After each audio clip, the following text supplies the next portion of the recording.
Hello everyone, मैं मिथुन सिंह स्वागत करता हूं आप सभी का। आशा करता हूं आप सभी बहुत अच्छे होंगे।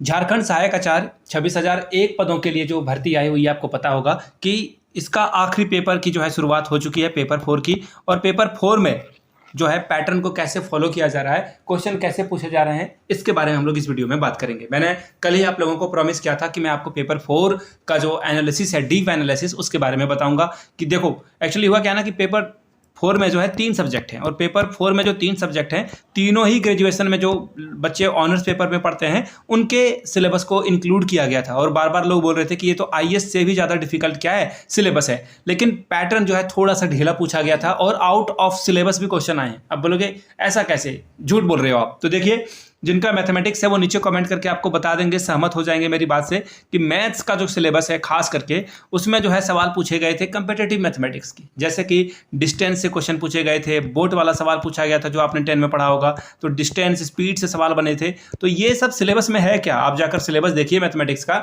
इसमें ये सब सवाल थे नहीं, कंपटीशन का सवाल था ही नहीं। इसमें आप ट्रिगो पढ़ सकते हो, हाइपरबोला, पाराबोला, एलिप्स, तो ये सब सवाल बन सकते थे। लेकिन उन्होंने जो है वो वैसे वहाँ से भी सवाल दिए हैं, ऐसा नहीं कि वहाँ से सवाल नहीं आया है, लेकिन ये जो कंपेटिटिव मैथमेटिक्स है वो भी सवाल पूछे गए थे। और मैं फिर से बता दूं, क्लास 8, 9, 10 यहाँ से जो है सवाल पूछे जाएंगे। आपका हिस्ट्री हो, ज्योग्राफी हो, हिंदी हो। हिंदी वाले तो व्याकरण के सवाल जरूर करके जाए, व्याकरण के क्वेश्चन को जो है जरूर करके जाएं। हिंदी वाले के लिए ये बहुत फ्रूटफुल होगा। अगर आपका इंग्लिश है तो ग्रामर को जरूर करके जाएं आप। ग्रामर अगर आपका ठीक नहीं है तो आप एग्जाम में ठीक से जो है नहीं कर पाओगे। आप बोलोगे हमें तो साहित्य पढ़ना है, तो देखिए सिलेबस में मैथमेटिक्स वाले में भी नहीं था, लेकिन पूछा गया था। अब मैं बात आपको बताता हूँ केमिस्ट्री की बात। तो देखिए, केमिस्ट्री में एक सवाल बना था जो कि बहुत ही ईजी था, जो मुझे अभी भी याद है, कि एटॉमिक नंबर को आप जो है किससे डिनोट करोगे। एटॉमिक नंबर को जेड से डिनोट किया जाता है। तो ऐसे बेसिक सवाल भी पूछे गए थे। जैसे कि एक सॉल्यूशन है, उसमें है, सपोज कर लो कि 100 ग्राम क्या है, वाटर है, और 35 ग्राम जो है चीनी है, शुगर है। तो इन दोनों को मिलाकर जो सॉल्युबिलिटी क्या बनेगा चीनी का, ये सवाल इस तरीके से जो है मोलिटी वाले भी सवाल भी बने थे। तो क्लास 8, 9, 10 के जो है क्वेश्चन को जरूर करके जाएं। मैं आपको फिर से बता दूं, सब्जेक्ट आपका कुछ भी हो, आई रिपीट, सब्जेक्ट कुछ भी हो, लेकिन आप पुराने क्वेश्चन पेपर को जरूर देखें। 8, 9, 10 में जो सवाल बनते हैं बार बार, ऐसा ही यूनिट पढ़कर जाएं आप। समझ रहे हो मेरी बात को? जैसे कि फिजिक्स में एक सवाल था, अभी मुझे याद आ गया।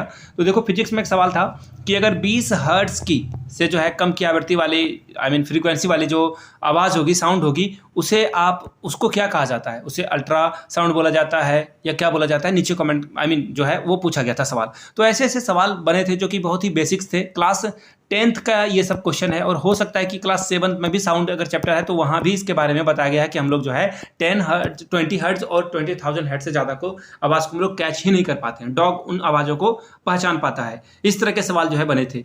अब बात कर लेते हैं, देखो मैं वेट ए मिनट, एक रफ शीट ले लेता हूँ। देखो, अब आपके मन में आ रहा होगा कि हाँ ठीक है, मेरा हिंदी है, तो हिंदी के लिए क्या पढ़ें आप? तो देखिए, हिंदी का जो आपका सिलेबस है वो आपको कंप्लीटली पढ़कर जाना होगा। लेकिन सिलेबस देखकर डरने वाले जो बच्चे एग्जाम नहीं देने के लिए आए हैं वो बहुत पछताएंगे, क्योंकि सिलेबस में देखो कुछ क्वेश्चन बहुत ही ईजी थे। मैं आपको ईमानदारी से बता देता हूँ, आप 33% ले आओगे। अगर थ्रू आउट ईयर आपने जो है कंप्लीटली पढ़ा है तो आप ले आओगे। ईजी क्वेश्चन से आपका जो है काम चल जाएगा। हिंदी क्या, यहाँ पे आप सिविक्स लिख दो या फिर आप जो है यहाँ पे हिस्ट्री लिख दो। सभी के लिए मैं कॉमन चीज़ें बता रहा हूँ।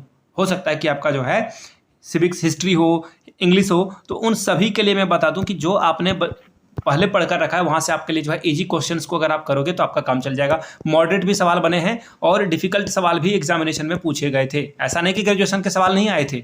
ग्रेजुएशन देखो 9, 10, 8, 9, 10 से भी सवाल बने थे। ये जो है ये सवाल आपको पास करा देंगे।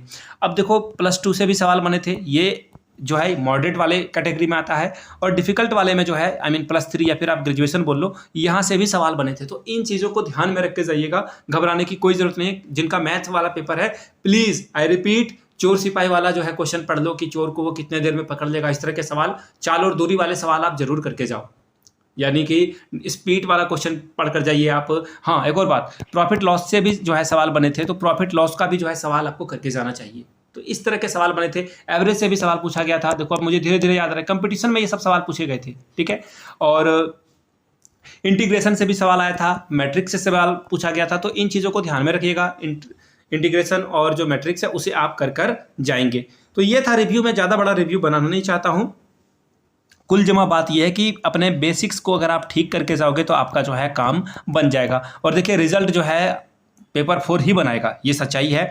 लेकिन जिनका पेपर 2 और पेपर 3 अच्छा गया है उनका सिलेक्शन लगभग है, क्योंकि पेपर 4 में मुझे ये डाउट था, मैं आपको बता देता हूँ ईमानदारी से, कि सिलेबस इतना डिफिकल्ट है लोग पास ही नहीं कर पाएंगे। लेकिन सिलेबस को ईजी किया गया है, आई मीन सिलेबस को तो डिफिकल्ट ही रखा गया है, बट एग्जाम पैटर्न को ईजी कर दिया गया है, जिस वजह से जो है एग्जाम आप बिल्कुल आराम से देने के लिए जाओगे। देखिए कुछ क्वेश्चन डेफिनेटली आपसे नहीं बनेंगे, आपको लगेगा कि ये डिफिकल्ट है, लेकिन आराम से स्किप करते जाएं, आपका काम बन जाएगा।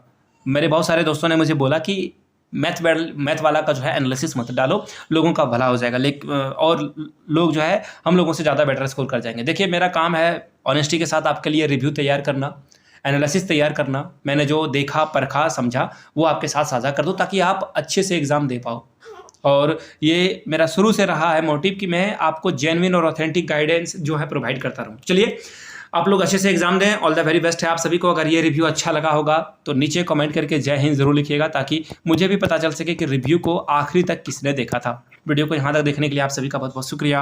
Have a good day.